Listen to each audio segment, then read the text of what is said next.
Assalamualaikum warahmatullahi wabarakatuh. Waalaikumsalam warahmatullahi wabarakatuh. Yang terhormat Bapak Kepala SD Negeri Cikuya 1 beserta Bapak Ibu Dewan Guru dan staf karyawan SD Negeri Cikuya 1 yang saya hormati. Pertama dan yang paling utama, marilah kita panjatkan puji syukur kita kehadirat Allah Subhanahu wa taala yang mana pada kesempatan kali ini kita bisa berkumpul untuk melaksanakan acara diseminasi budaya positif yang akan disampaikan oleh Bu Waina selaku CGP Angkatan 10. Untuk memperlancar acara hari ini, marilah kita buka acara ini dengan pembacaan basmalah. Bismillahirrahmanirrahim. Untuk selanjutnya yaitu masuk ke acara inti, yaitu penyebaran pemahaman budaya positif yang akan disampaikan oleh Ibu Waina. Kepada beliau dipersilahkan.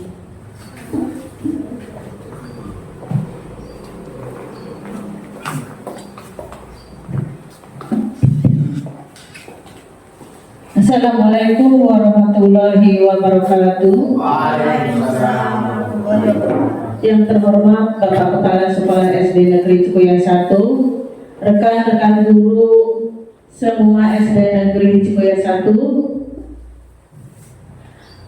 saya ucapkan terima kasih atas waktu dan kesempatannya. Ini salah satu tugas untuk memenuhi aksi nyata dalam modul 1.4. Di sini nanti saya akan memaparkan tentang penyebaran pemahaman budaya positif di SD Negeri Cikuya 1. Sebelum ke materi, nanti kita akan melaksanakan speaking dulu ya Ibu-ibu, Bapak-bapak, biar tidak ngantuk. Nanti speakingnya seperti ini. Nanti seperti ini, misalnya, hai, Halo. misalnya seperti ini ya. Hai. Halo. Berarti ibu jawabnya kebalikannya. Hai, halo gitu. Ya. Hai. Halo. Halo. Hai hai. Halo. Halo halo hai hai. Ulangi ya. Ini berarti konsentrasi juga. Hai hai halo. Halo halo hai hai. Iya, tadi kan duduk ya, sekarang coba berdiri semuanya ke depan. Ini baris-baris ini.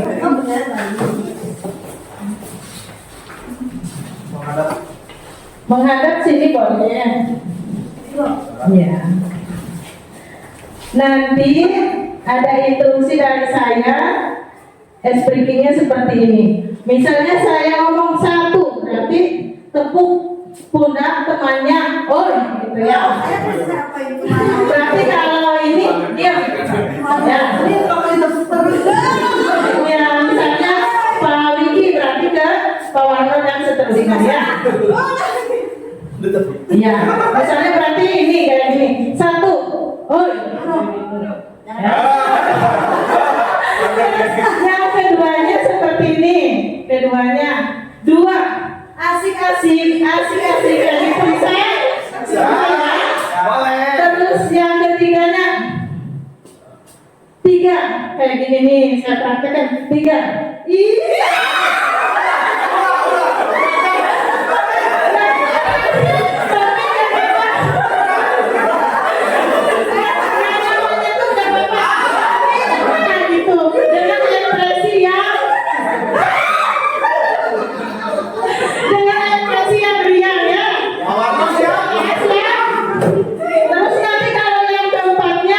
Kebalikannya berarti.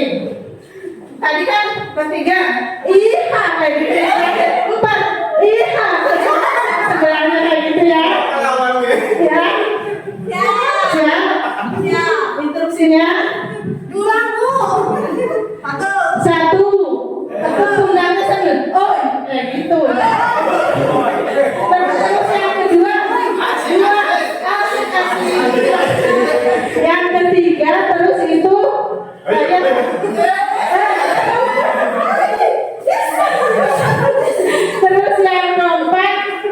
silakan yang praktis. Ya. Siap-siap ya. Coba konsentrasi tidak ya. 1, 2,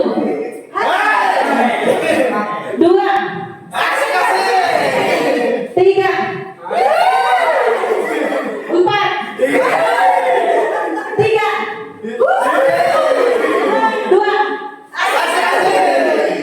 1, 4, 2, 1. Ya udah cukup ya.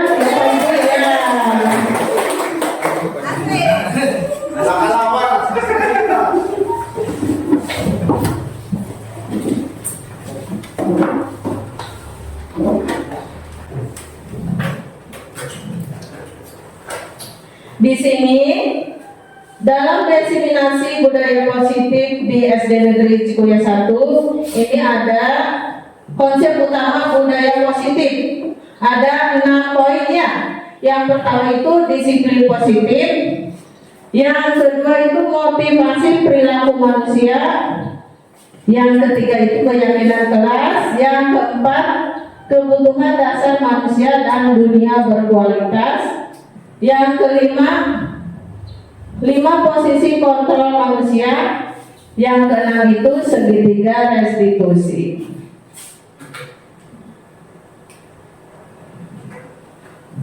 Di sini disiplin positif.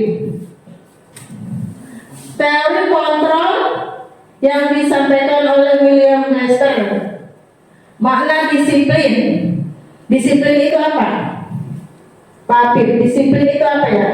Tata tertib. Iya, tata tertib. Belajar kontrol diri dengan menggali potensi kita agar tercapai tujuan mulia, yaitu sesuatu menjadi seseorang yang kita inginkan berdasarkan nilai-nilai yang kita hargai. Tadi budaya positif. Budaya positif itu apa? Budaya itu apa ya? Yang diketahui kebiasaan ya. Khusus sih budaya itu apa? Sesuatu yang dilakukan terus-menerus. Iya, sesuatu yang dilakukan terus-menerus. Di sini ada semua perilaku memiliki tujuan. Ada teori motivasi untuk menghindari hukuman, yang kedua untuk mendapatkan imbalan, yang ketiga untuk menghargai diri sendiri. Nilai-nilai kebajikan universal ini berkaitan dengan keyakinan kelas. Terus di sini ada 5 posisi kontrol. 1 penghukum, 2 pembuat rasa bersalah, 3 itu teman, 4 pemantau, yang kelima itu manajer. Terus tentang segitiga restitusi. Dalam segitiga restitusi itu ada 3 langkah yang harus dilaksanakan. Yang pertama itu menstabilkan identitas. Yang kedua itu ada validasi kebutuhan. Yang ketiganya itu menanyakan keyakinan. Terus ada juga nanti 5 kebutuhan dasar manusia. Di antaranya 5 kebutuhan dasar manusia itu apa saja? Ialah bertahan hidup. Yang kedua, penguasaan. Manusia itu butuh penguasaannya. Terus dapat kasih sayang dan rasa diterima, kesenangan dan kebebasan. Sekarang perhatikan ya, di sini ada tangan sedang mengepal. Di sini nanti Bapak Ibu tuliskan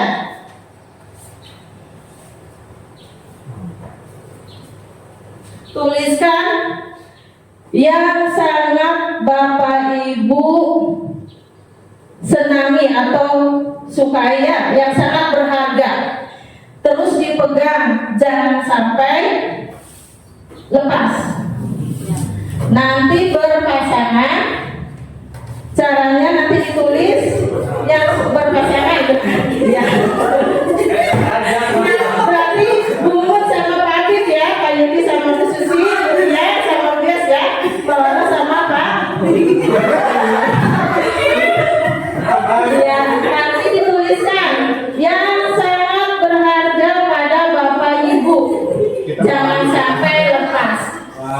Nanti, iya, teman yang sebelahnya coba membujuk, meminta, itu bakal dikasihkan tidak sama teman sebelahnya itu? Bisa ya? Ya, sekarang dituliskan. Aktif. Pak Yudi ya, gitu ya. Ya, sama Pak Warno. Coba tuliskan yang sangat berharga sekali.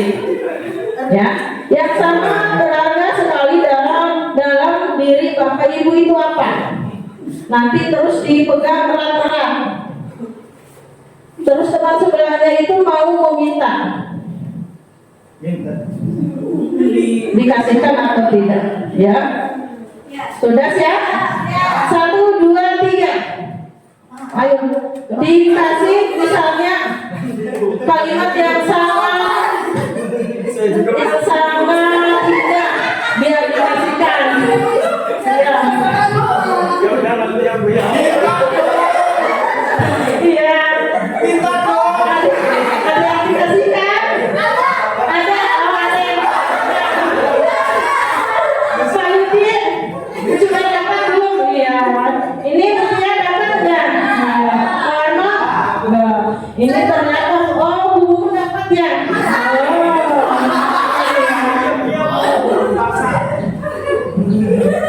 Pak Apip tidak berusaha mempertahankannya? Tidak, karena dia memaksa.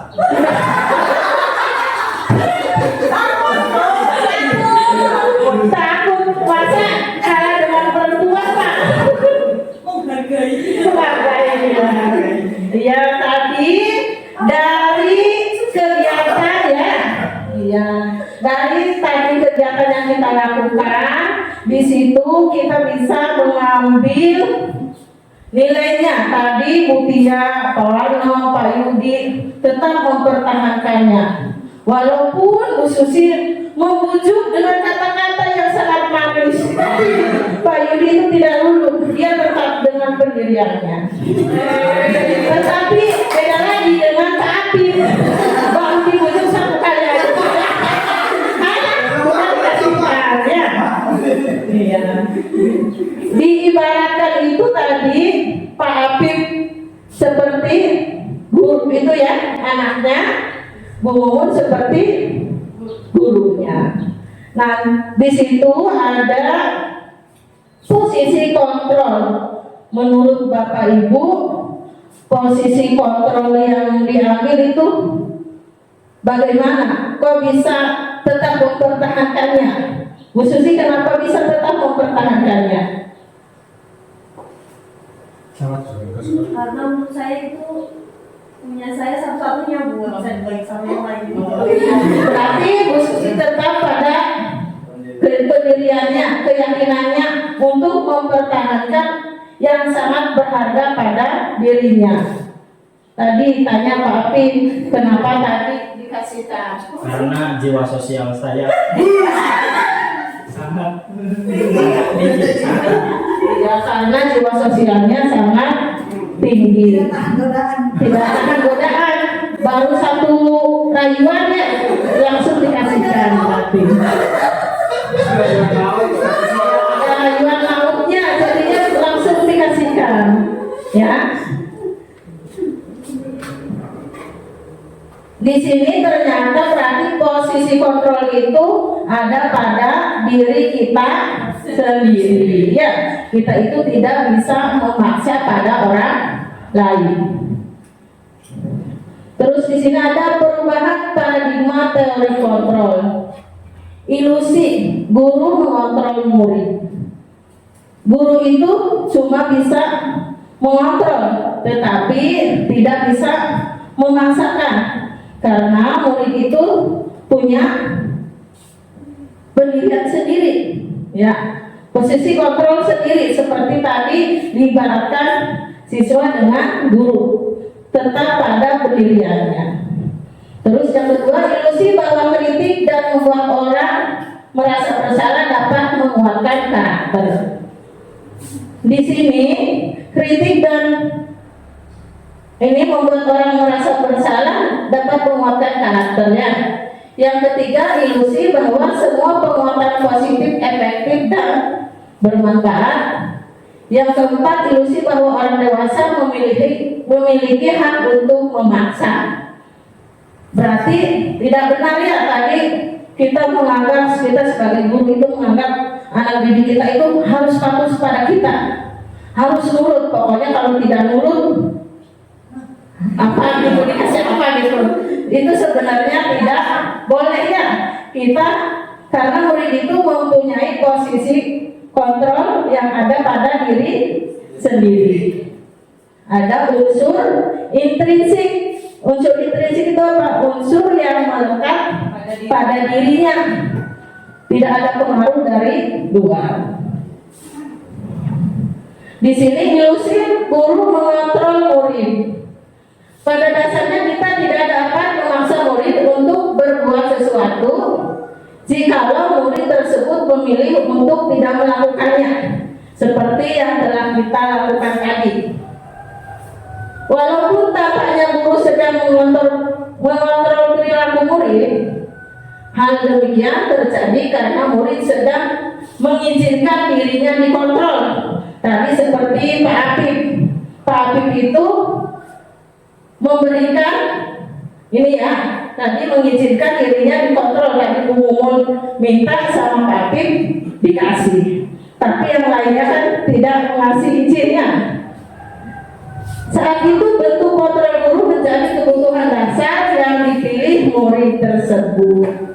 Teori kontrol menyatakan bahwa semua perilaku memiliki tujuan, bahkan terhadap perilaku yang tidak disukai. Terus yang ini, ilusi bahwa semua penguatan positif efektif dan bermanfaat. Penguatan positif atau bujukan adalah bentuk-bentuk kontrol. Segala usaha untuk mempengaruhi murid agar mengulangi suatu perilaku tertentu adalah suatu usaha untuk mengontrol murid tersebut. Jadi dalam jangka waktu tertentu kemungkinan murid tersebut itu akan menyadarinya, bahkan mungkin tidak menyadarinya, dan mencoba untuk menolak bujukan yang tadi dilakukan oleh gurunya. Atau bisa jadi murid tersebut menjadi tergantung pada pendapat sang guru untuk berusaha. Ini selanjutnya, ilusi bahwa kritik dan membuat orang merasa bersalah dapat menguatkan karakter. Menggunakan kritik, kita tentu tidak asing lagi dengan namanya kritik dan saran. Kritik dan rasa bersalah ya di sini untuk mengontrol murid menuju pada identitas gagal. Mereka belajar untuk merasa buruk tentang diri mereka. Jadi mereka itu serasa bersalah. Mereka mengembangkan dialog diri yang negatif. Kadang kala sulit bagi guru untuk mengidentifikasi bahwa mereka sedang melakukan perilaku ini. Karena seringkali guru cukup menggunakan suara halus. Tidak harus guru itu sama murid itu harus misalnya nadanya kayak keras terus. Kadang anak juga butuh kayak ucapannya halus ya, dengan sepertinya kan kalau kasar terus sepertinya guru itu kesannya gimana sama anak. Suara halus untuk menyampaikan pesan negatif. Misalnya anak tersebut melakukan kesalahan, misalnya apa kemarinnya, misalnya kaca itu pecah. Berarti guru itu tidak harus, kenapa kamu melakukan ini?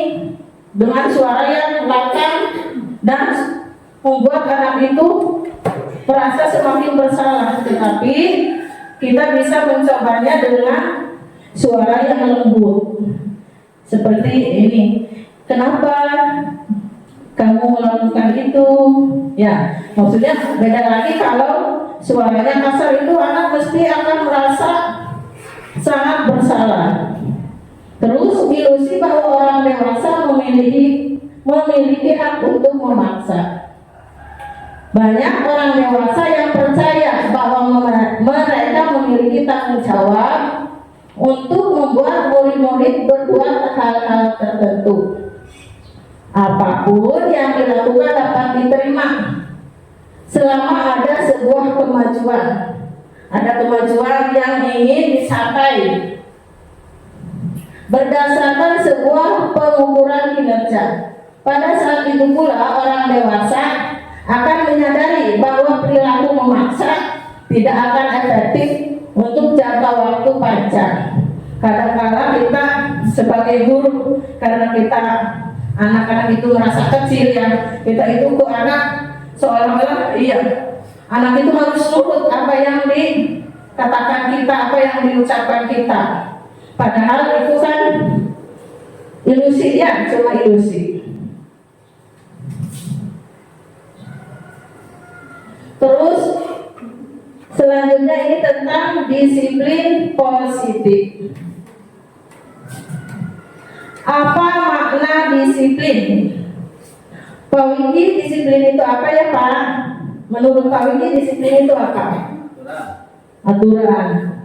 Ya, umum disiplin. Kata Pak Wiki aturan, menurut umum apa ya disiplin? Patuh. Tapi Kebiasaan yang harus ditaati. kebiasaannya harus ditaati. Berasal dari bahasa Latin, disiplin yang artinya itu belajar.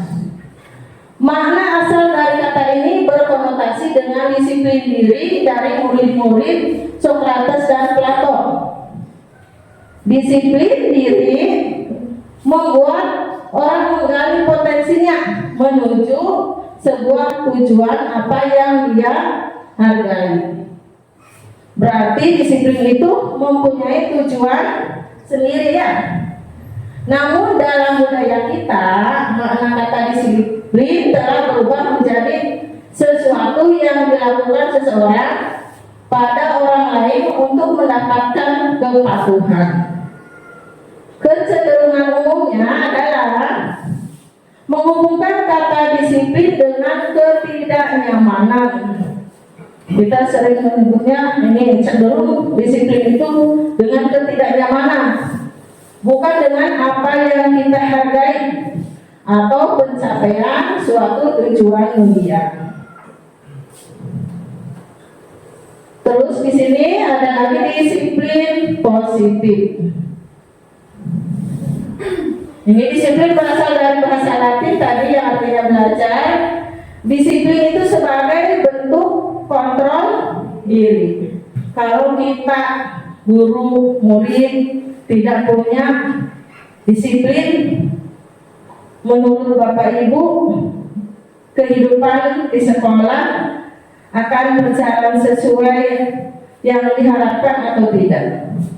Tidak, iya. Disiplin itu dapat mengontrol diri untuk memilih tindakan yang mengacu pada nilai-nilai kebajikan yang kita hargai agar tercapai tujuan mulia yang kita inginkan.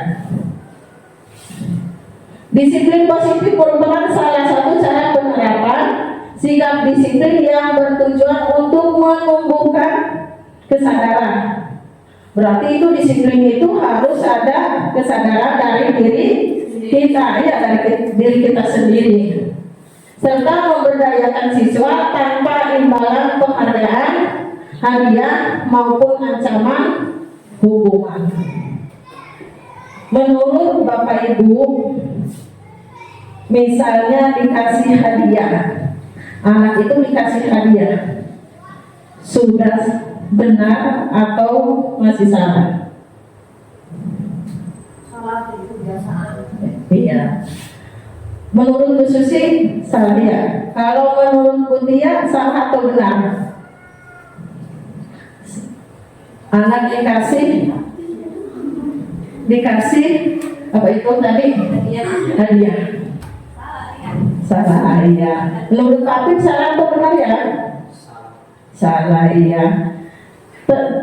Tadi semuanya menjawab salah. Tentu punya alasan masing-masing. Menurut Butia, kenapa jawab salah? Nanti anak ketergantungan itu diberi hadiah.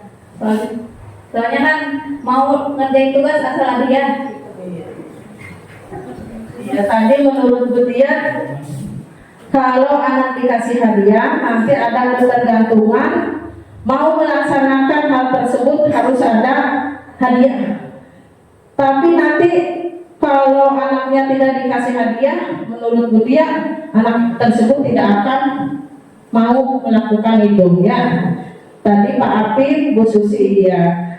Ternyata memberikan hadiah itu tidak, ini ya, kurang cocok, apalagi dalam jangka waktu yang panjang, karena nanti anak melakukan tersebut bukan berdasarkan keinginan sendiri, tapi berdasarkan atas hadiah maupun ancaman atau hukuman. Misalnya ancaman juga, kamu kalau tidak mengerjakan PR pulang, itu anak akan nantinya gimana, merasa bersalah ya.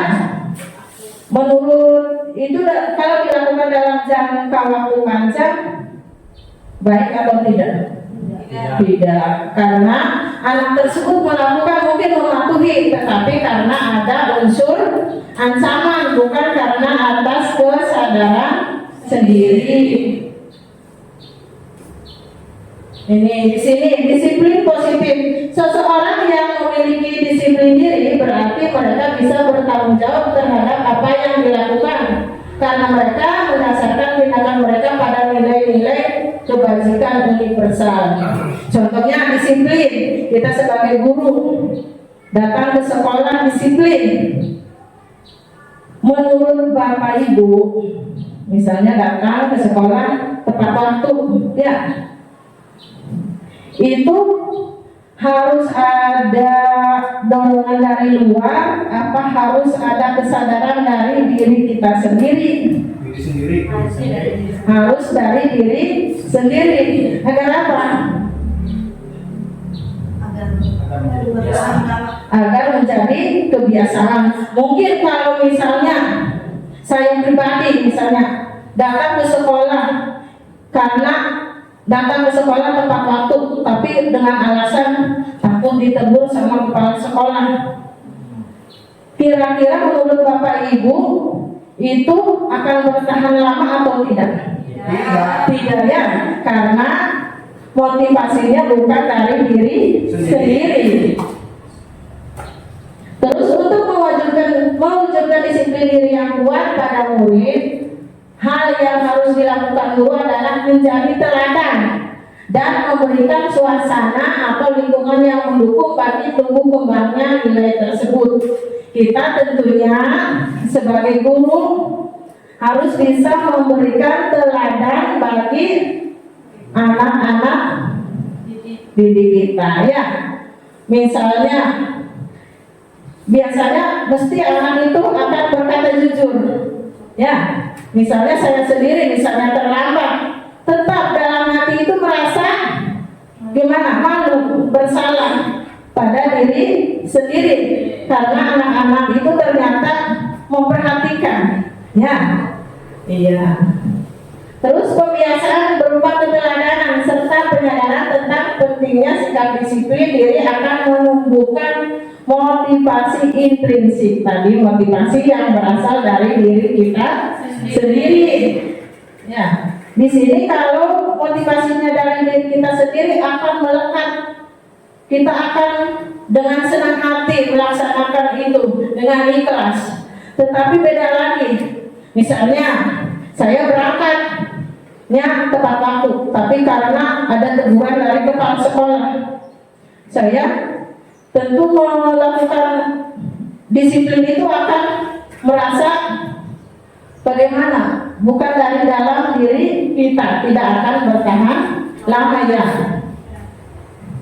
Terus di sini ada nilai-nilai kebajikan universal. Nilai-nilai kebajikan itu apa? Sifat-sifat positif manusia yang merupakan tujuan mulia yang ingin dicapai setiap individu, nilai-nilai kebajikan yang disepakati bersama lepas dari suku bangsa, agama, bahasa maupun latar belakangnya. Setiap perilaku atau perbuatan memiliki suatu tujuan. William belajar pada teori kontrol. Di sini mengaitkan nilai-nilai kebajikan yang diyakini seseorang, maka motivasi intrinsiknya akan terbangun sehingga menggerakkan motivasi. Kita itu akan termotivasi dari dalam diri kita sendiri, bukan karena pengaruh dari luar. Motivasi dari dalam untuk mencapai tujuan mulia yang diinginkan. Di sini ada contoh-contoh nilai kebajikan sesuai dengan profil pelajar Pancasila. Iya, lagunya apa enggak? Apa? Biar tidak ngantuk kita nyanyi dulu ya. 1, 2, 3. Pelajar Pancasila beriman dan bertakwa pada Tuhan yang esa dan berakhlak mulia, bergembira membantu, gotong royong mandiri, kreatif dan bermoral kritis. Ya, kreatif dan bermoral. Terus di sini ini ada nilai-nilai kebajikan, ada rasa hormat. Kita itu sebagai guru tentu harus mempunyai rasa hormat, ya. Tidak boleh kita inginnya dihormati tapi tidak mau menghormati. Terus adanya rasa integritas, mandiri, apalagi dalam CGP itu, ya, nilai mandiri itu seorang CGP harus mempunyai nilai yang mandiri,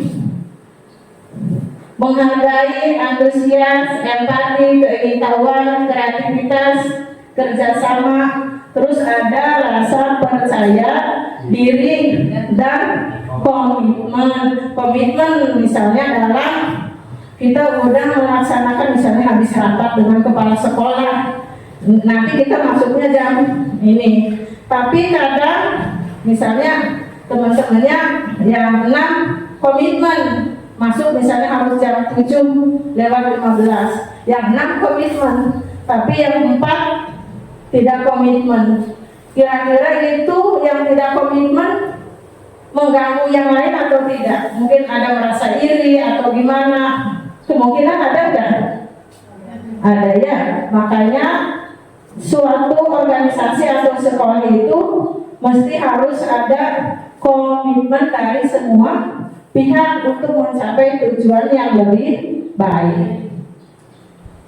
Di sini ada nilai-nilai kebajikan. Di sini ada rasa peduli.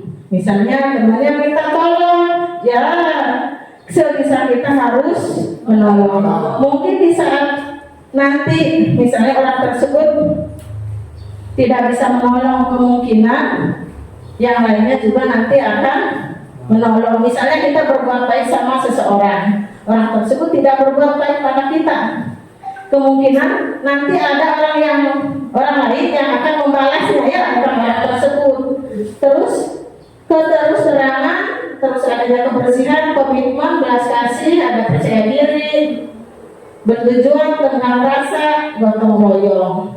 Tentu dalam sekolah itu harus ada namanya gotong royong, ada kerja sama. Ini seperti sekarang ini saya meminta Bapak Ibu di sini untuk ini mendengarkan desiminasi. Bukan berarti saya pintar atau apa, sama sekali saya juga tahu apa-apa. Tetapi karena ini sebuah tugas, mudah-mudahan nanti kan di sini baru ada ini, ya, 2 CGP, nanti mudah-mudahan yang akan datang yang lainnya mengikuti program CGP semuanya. Amin. Ya. Terus ada rajin, keberanian, kesatuan, kreatif, semangat, kedermawanan.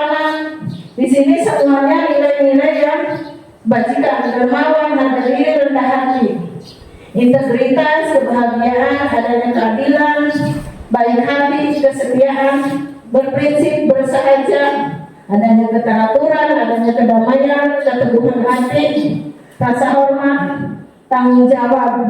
Di sini apalagi kita sebagai guru, mesti kadang-kadang kita ada tugasnya, mesti harus mempunyai rasa tanggung jawab, pengabdian, terus bijaksana, terus bersyukur. Tentunya kita sebagai manusia harus sering-sering bersyukur. Nikmat yang paling besar menurut Bapak Ibu itu apa? Sehat. Iya, ternyata sehat itu mahal ya. Terus ada bijaksana, bersyukur, toleransi, percaya, lurus hati, ketegasan, pengertian.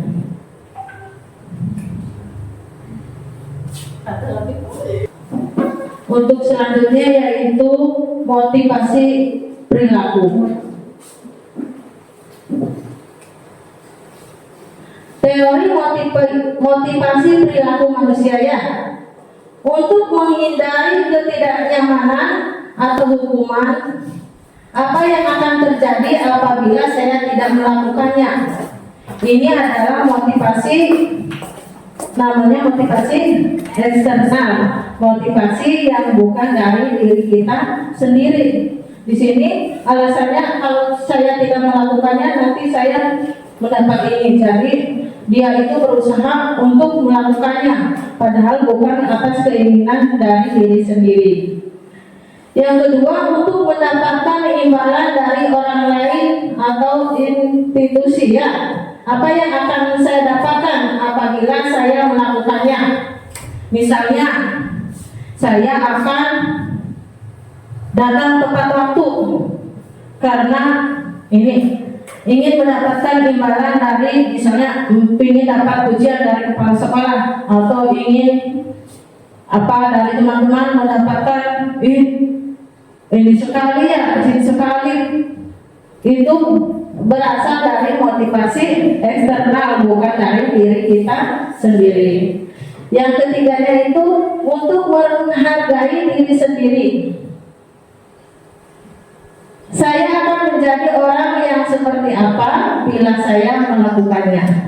Ini berarti berdasarkan dari hati yang paling dalam, dari yang melekat pada diri kita, adanya ketulusan untuk melakukannya, tidak adanya unsur dari luar. Motivasi internal untuk tujuan disiplin positif. Di sini apa ini? Menghindari ketidaknyamanan atau hukuman. Di sini ini menghindari ketidaknyamanan atau hukuman. Ini adalah tingkat terendah dari motivasi perilaku manusia. Misalnya kita melakukannya biar tidak melakukan hukuman. Biasanya orang yang motivasi perilakunya untuk menghindari hukuman atau ketidaknyamanan akan bertanya, apa yang akan terjadi ya apabila saya tidak melakukannya? Justru kalau misalnya tidak melakukan, nanti saya bakal bagaimana kalau tidak melakukannya? Karena adanya ketidaknyamanan, karena adanya hukuman. Sebenarnya mereka sedang menghindari permasalahan yang mungkin muncul dan berpengaruh pada mereka secara fisik, psikologis maupun tidak terpenuhinya kebutuhan mereka bila mereka tidak melakukan tindakan tersebut. Berarti ingin mempunyai rasa aman, maksudnya biar tidak dapat hukuman, berarti ia tidak dapat masalah, berarti tetap melaksanakannya, menghindari hukuman tadi. Motivasi ini bersifat eksternal, dihubung oleh penghargaan, pengaruh jangka pendek dan jangka panjang. Ini penghargaan. Kalau jangka pendek dan jangka panjang kita melakukan penghargaan. Misalnya pada muridnya, kita kalau anak bisa ini langsung kasih hadiah. bisa ini kasih hadiah.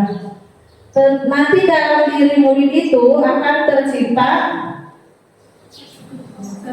ketergantungan. Dia itu nanti, kalau tidak kasih hadiah saya malas melakukan itu. Terus penghargaan menghukum tadi akan berusaha memenuhi ini, misalnya dapat penghargaan. Ini tadi ada penghargaan menghukum, ya. Kalau tidak mendapatkan penghargaan, dia itu akan merasa bersalah atau merasa bagaimana gitu. Iya. Terus penghargaan mengurangi ketepatan. Misalnya seseorang pintar melukis, dia tidak akan, saya tidak dapat penghargaan atau hadiah, saya males tidak akan mengembangkan kreativitasnya ini. Penghargaan tidak efektif. Di sini ternyata penghargaan tidak selalu positif, ya, karena penghargaan itu ternyata bisa menimbulkan tidak efektif. Misalnya kalau mengerjakan tugas nanti mesti dikasih hadiah, ternyata mengerjakan tugas tidak dikasih hadiah, tentu dalam dirinya dia akan merasa kecewa. Terus penghargaan merusak hubungan. Misalnya Bapak Ibu di sini di forum ini mendapatkan penghargaan, ya selamat ya ini akan menimbulkan rasa iri, ya. Ternyata tidak semuanya bagus itu mendapatkan penghargaan itu, bisa menimbulkan iri. Nanti yang satu dengan yang satunya bisa saja berselisih paham karena penghargaan tersebut. Terus penghargaan menurunkan kualitas. Tadi misalnya mengerjakan sesuatu itu karena atas dasar ingin mendapatkan penghargaan, bukan dari dalam diri sendiri. Berarti dia itu berharap karena adanya penghargaan, jadi mengerjakannya itu ini ya, bukan atas kehendak sendiri. Terus penghargaan mematikan kreativitas. Tadi seperti yang tadi ini, kreativitas dia itu kalau tidak dapat hadiah itu merasa tidak dihargai, ya, merasa bagaimana ini kok saya udah berusaha sebaik mungkin ini malah kok tidak dihargai. Jadinya dia nantinya akan malas, ya, kalau tidak mendapat penghargaan. Terus penghargaan mengurangi motivasi intrinsik. Tadi karena dasarnya itu dari motivasi eksternal, jadi dia itu melakukan sesuatu itu merasa, oh nanti kalau saya tidak melaksanakan ini, misalnya karena atas dasar pengaruh dari luar, dia itu tidak ada ketulusan dari dia sendiri, ya. Terus menjadi orang yang diinginkan dan menghargai diri sendiri. Orang dengan motivasi ini akan bertanya, akan menjadi orang seperti apabila saya melakukannya, seperti apa apabila saya melakukannya. Mereka melakukan sesuatu karena nilai-nilai yang mereka yakini dan dihargai, dan mereka melakukannya karena mereka ingin menjadi orang yang melakukan nilai-nilai yang mereka yakini tersebut. Di sini motivasi yang akan membuat seseorang memiliki disiplin positif, karena motivasi berperilakunya bersifat internal, berasal dari diri sendiri, bukan karena adanya pengaruh dari luar, ya.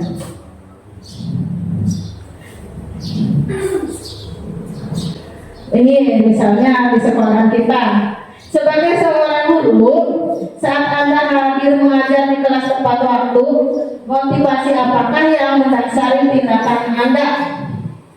Apakah Anda datang tepat waktu karena tidak ingin ditegur oleh atasan Anda dan kemudian mendapat surat peringatan, atau menghindari ketidaknyamanan dan hukuman? Ini termasuk motivasi dari apa? Eksternal atau internal? eksternal ya, karena tidak mau dapat teguran jadinya berusaha datang tepat waktu. Atau Anda ingin mendapatkan pujian dari atasan Anda dan mendapat penghargaan sebagai karyawan atau guru berprestasi, mendapatkan imbalan atau penghargaan dari orang lain. Itu berarti eksternal, masih eksternal ya, karena berdasarkan ini pengaruh dari luar. Atau Anda ingin menjadi orang yang menghargai waktu, menghargai diri Anda sendiri sebagai teladan bagi murid-murid Anda, karena Anda percaya tindakan Anda sebagai guru akan dicontoh oleh murid-murid Anda, menghargai nilai-nilai diri sendiri. Menurut Anda, manakah motivasi yang paling kuat mendasari tindakan Anda? Yang bagus yang mana? Yang ketiga, ya, menghargai nilai-nilai dari diri sendiri. Atau bahkan kombinasi dari dua motivasi atau bahkan ketiga-tiganya. Di sini yang paling tepat, yang paling bagus itu adalah dari motivasi dari diri sendiri.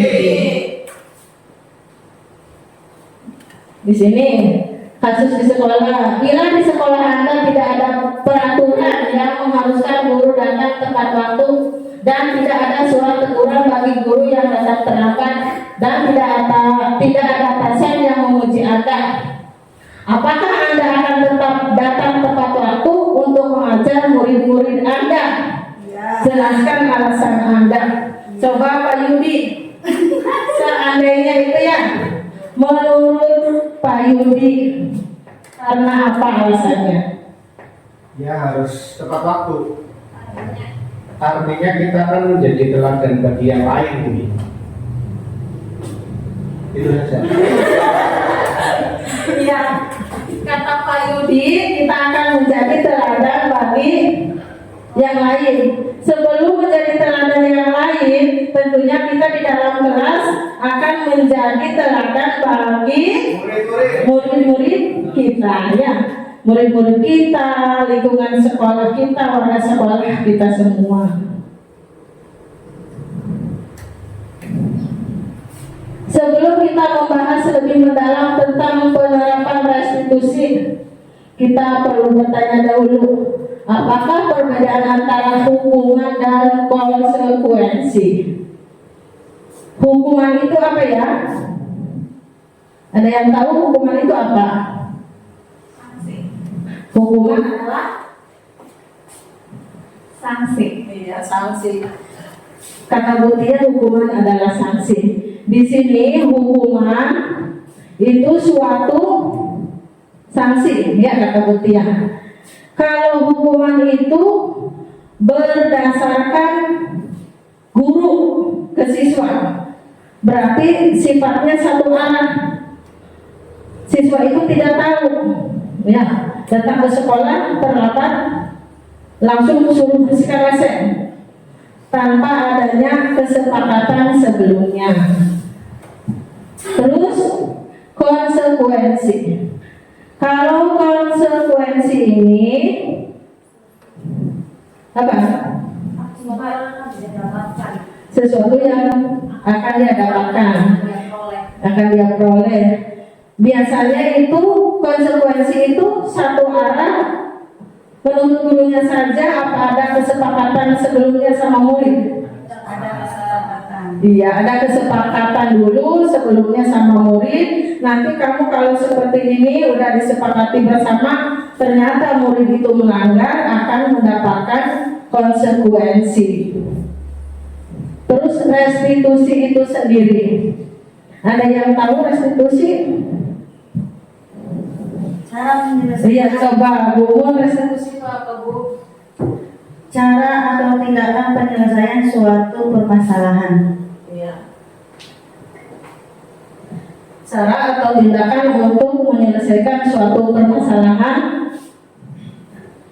melibatkan guru saja apa murid? Dua-duanya.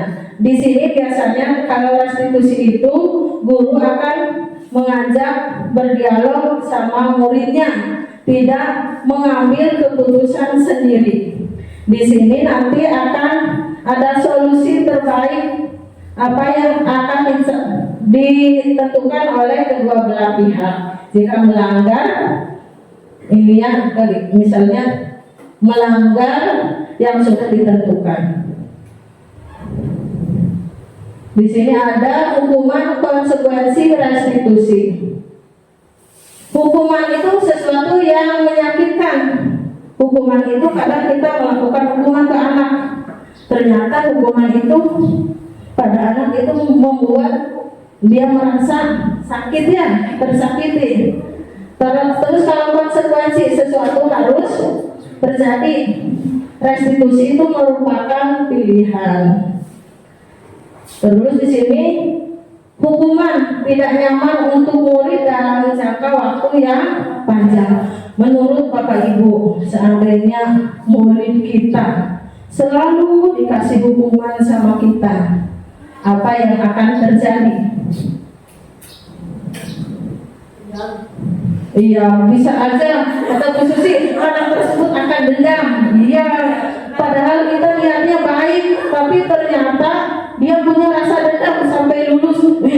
Dulu saya pernah dihukum sama Bu Ena, suruh lari lapangan 20 balik. Dia itu akan terngiang-ngiang sampai dia lulus nanti. Terus konsekuensi tidak nyaman untuk murid atau anak untuk jangka waktu yang pendek. Di sini ternyata kalau konsekuensi juga itu tidak bertahan lama ya. Terus kalau restitusi menguatkan untuk murid atau anak dalam jangka waktu yang panjang. Terus hukuman korban mendapatkan keadilan. Konsekuensi korban bisa diabaikan, restitusi korban mendapatkan ganti. Di sini kalau hukuman itu murid akan tersakiti. Terus kalau konsekuensi itu murid itu akan merasa tidak nyaman. Terus kalau dalam restitusi anak itu akan mendapatkan penguatan. Terus ada hukuman itu adalah perilaku pasif agresif meningkat, sistem tidak akan berjalan bila murid tidak takut, berlaku hanya pada sebuah institusi dan tidak berlanjut pada kehidupan nyata. Peraturan adalah kamu harus. Terus anak membenci peraturan. Kalau kita selalu apa-apa anak berbuat salah dihukum langsung, nanti anak itu akan merasa malah tidak mematuhi peraturan itu, akan membenci, akan males, udah kayak kebal gitu ya pada peraturan. Terus di sini kalau konsekuensi penguatan hanya bertahan dalam jangka waktu pendek, memerlukan monitoring dan supervisi terus-menerus dari guru, membantu penerapan mengikuti peraturan dalam masyarakat. Apa peraturannya? Mampukah kamu melakukannya? Jadi kalau dalam konsekuensi itu ada, misalnya guru itu apa peraturannya? Mampukah kamu melakukannya? Terima kasih. Terus anak menghormati peraturan. Kalau tadi dalam hukuman anak tidak akan menghormati hukuman, akan merasa benci. Tapi dalam konsekuensi ini anak sudah mulai menghormati peraturan. Terus kalau dalam restitusi masalah terpecahkan, murid belajar bertanggung jawab untuk perilakunya. Fokus pada pemecahan masalah dalam jangka waktu yang panjang. Misalnya melakukan kesalahan, anak tersebut kita ajak diskusi apa alasannya, ya, dengan menggunakan segitiga restitusi. Jadi anak itu merasa lebih dihargai dan akan menemukan solusi yang terbaik. Terus ini di sini ada kalimat dalam restitusi itu apa peraturannya, mampukah kamu melakukannya, terima kasih. Terus anak juga menghormati dirinya dan orang lain. Dalam restitusi ini berarti dia anak itu akan merasa bisa menghargai dia dan orang lain. Ya.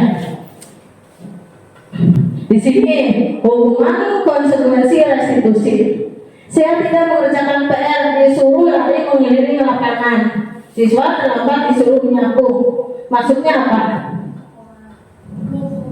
Hukuman, konsekuensi, restitusi. Hukuman, ya. Yang ini membersihkan tumpahan air di meja tulis karena tersenggol pada saat belajar, menggantikan kertas tugas. Konsekuensi karena ada kesepakatan sebelumnya. Terus guru membantu siswa menyelesaikan masalah, berdiskusi terlebih dahulu, mencari solusi yang terbaik.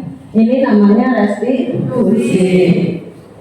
Restitusi itu proses menciptakan kondisi bagi murid untuk memperbaiki kesalahan mereka, sehingga mereka bisa kembali pada kelompok mereka dengan karakter yang lebih kuat. Berarti dari tadi ada hukuman, ada konsekuensi, ada restitusi. Yang paling baik menurut Bapak Ibu itu apa? Restitusi. Anak akan merasa lebih dihargai. Ya. Di sini ada kasus IPA kurang menguasai pelajaran matematika, sehingga pada saat pelajaran terus berlangsung, dia lebih banyak berdiam diri atau menggambar di buku pelajarannya. Pada saat guru matematikanya Pak Seno menanyakan pertanyaan IPA menjadi gugup dan tak sengaja menjatuhkan tasnya dari kursi, serta tiba-tiba menjadi gagap pada saat berupaya menjawab. Seluruh kelas pun tertawa melihat perilaku IPA yang bicara tergagap dan terkejut. Ya, Pak Seno pada saat itu membiarkan teman-teman IPA menertawakan IPA yang tergagap dan malu luar biasa.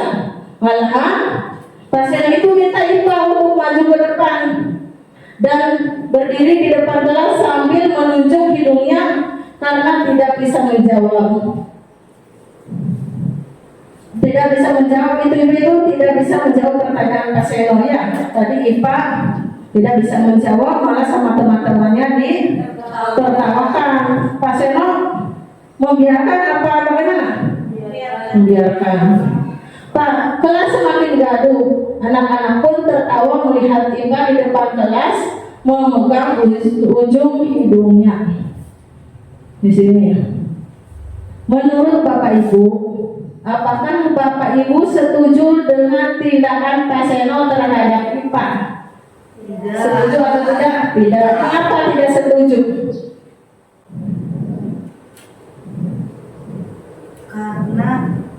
Karena apa, Bu? Tadi Pak Seno justru malah membiarkan IPA itu ditertawai oleh teman-temannya, yang jelas itu malah akan menambah psikis atau mental IPA itu menjadi down. Jadi bukan memperbaiki keadaan, malah justru menambah efek negatif dari apa yang telah dilakukan oleh IPA. Tangan dong. Ya, jawaban dari guru sangat tepat sekali. IPA itu ditertawakan, malah Pak Seno diam saja. Padahal ditertawakan di depan banyak orang. Seandainya itu Bapak Ibu guru, perasaannya akan bagaimana? Tentu hatinya akan tersakiti, merasa down, merasa tidak dihargai. Kenapa kok dibiarkan sama Pak Guru? Ya, seperti itu. Padahal semua anak itu memiliki potensi yang berbeda-beda, memiliki karakter yang berbeda. Sebagai seorang guru, tentunya kita harus bisa menghargai dan menghormati apapun karakter murid kita itu. Terus menurut Anda tindakan Pak Seno terhadap IPA adalah sebuah hukuman atau konsekuensi? Iya. Kata Pak Warno hukuman. Ya. Kenapa bisa menjauh hukuman? Alasannya apa? Tadi saya sebutkan bahwa itu Pak Seno kan kelihatan, jadi kan otomatis yang siswa atas nama itu IPA itu merasa tersakiti gitu. Iya, menurut Pak Warno itu katanya hukuman. Iya. Hukuman karena pada saat sebelum pembelajaran semua murid sama Pak Seno itu tidak melakukan kesepakatan kelas ya, harusnya kalau melakukan kesepakatan kelas tentunya nanti akan ada konsekuensi. Ini di sini nanti tadi kan sudah tahu ya ada tindakan guru, hukuman atau konsekuensi. Nanti coba Bapak Ibu ada berapa soal ini? 8 soal. Nanti jawab pada kertas.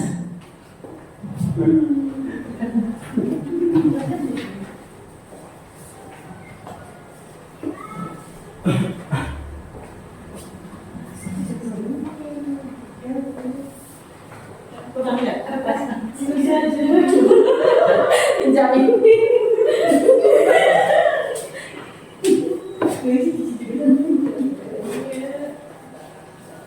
Iya.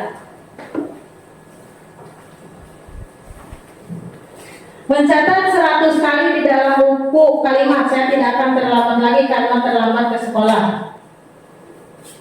Lari mengelilingi lapangan basket 2 kali karena terlambat hadir di sekolah. Terus membersihkan coretan yang dibuatnya di meja tulis. Murid diminta push up 15 kali karena tidak menggunakan masker ke sekolah. Menggantikan kertas tugas teman yang telah dicoret-coret. Membersihkan tumpahan air di meja karena tersenggol pada saat belajar. Murid diminta bertelanjang kaki sepanjang hari karena tidak menggunakan sepatu warna hitam sesuai peraturan sekolah. Lari mengelilingi lapangan basket 2 kali karena terlambat 10 menit untuk pelajaran PJOK.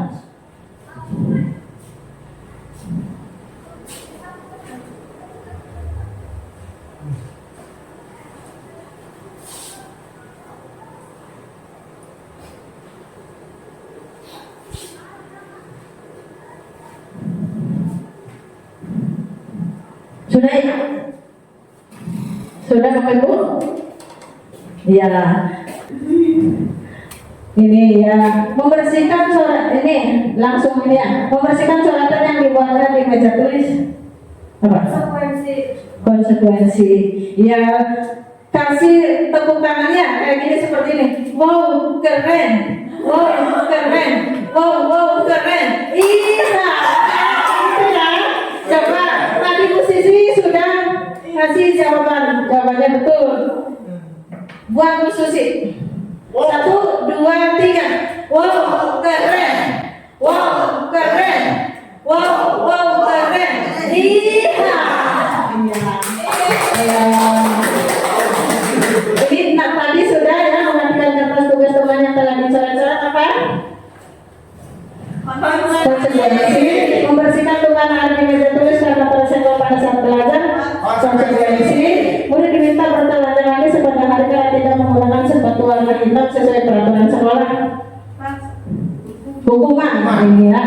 Lari mengelilingi lapangan basket 2 kali karena terlambat 10 menit untuk belajar PJOK. 2 kali berarti ada kesepakatan sebelumnya. Berarti konsekuensi. Sudah jelas ya antara hukuman dan konsekuensi? Ya. Terus ini ada keyakinan kelas. Keyakinan itu apa? Keyakinan. Kepercayaan, Bu. Iya, kepercayaan atau sesuatu yang akan diterapkan. Misalnya keyakinan kelas berarti sesuatu yang akan diterapkan di dalam kelas tersebut.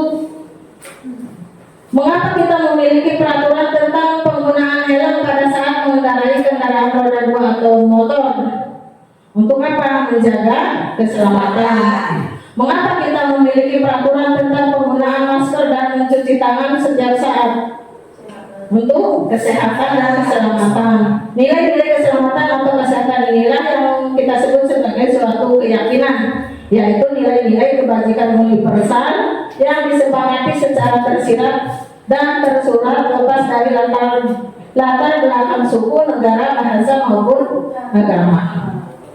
Di sini ada nilai-nilai keselamatan atau kesehatan inilah yang kita sebut sebagai suatu keyakinan, yaitu nilai-nilai kebajikan universal yang disepakati secara tersirat dan tersurat lepas dari latar belakang suku, negara, bahasa maupun agama. Di sini ada bagaimana pembentukan keyakinan kelas. Biasanya kalau awal semester kita membuat keyakinan kelas. Keyakinan kelas itu lebih abstrak daripada peraturan, berupa pernyataan universal dibuat dalam bentuk positif. Sedikit saja biar mudah diingat, dapat diterapkan di kelas. Biasanya ada kesepakatan antara guru dan siswa untuk membuat keyakinan kelas, disepakati bersama yang mana yang akan dijadikan keyakinan kelas, terus ditandatangani dan dipajang di dindingnya. Bersedia meninjau kembali keyakinan kelas dari waktu ke waktu. Semua warga kelas hendaknya ikut berkontribusi dalam pembuatan keyakinan kelas. Berarti semuanya itu dalam kelas tersebut terlibat ya. Di sini ada prosedur pembentukan keyakinan kelas. Brainstorming, mencatat semua masukan di papan tulis atau kertas besar.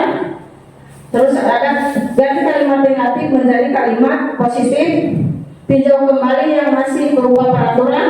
Temukan nilai kebajikan keyakinan yang dituju. Tinjau ulang peraturan yang telah menjadi keyakinan menjadi sedikit. Setelah ditinjau ulang kembali, disetujui dan ditandatangani, ya, dilekatkan di dinding kelas. Ini contohnya keyakinan kelas yang telah saya buat. Ya, di sini contohnya semua siswa harus mengikuti pelajaran dengan tertib, semua siswa saling menghormati, menghargai, semua siswa menjaga kebersihan sekolah, saling berkolaborasi dalam pembelajaran, semua siswa merasa senang dan gembira saat pembelajaran. Siswa harus mengikuti pelajaran dengan tertib. Ini keyakinan kelas yang telah saya buat dengan anak-anaknya. Peraturan dan keyakinan. Seseorang akan lebih tergerak dan bersemangat untuk menjalankan keyakinannya daripada hanya sekedar mengikuti serangkaian peraturan tertulis tanpa makna. Lanjut. Ini ada kebutuhan dasar manusia. Kebutuhan dasar manusia itu apa saja? 5 kebutuhan dasar manusia itu diantaranya apa? Bertahan hidup. Kita sebagai manusia itu bertahan hidup ya. Terus butuh kasih sayang, adanya penguasaan, kebebasan, dan kesenangan.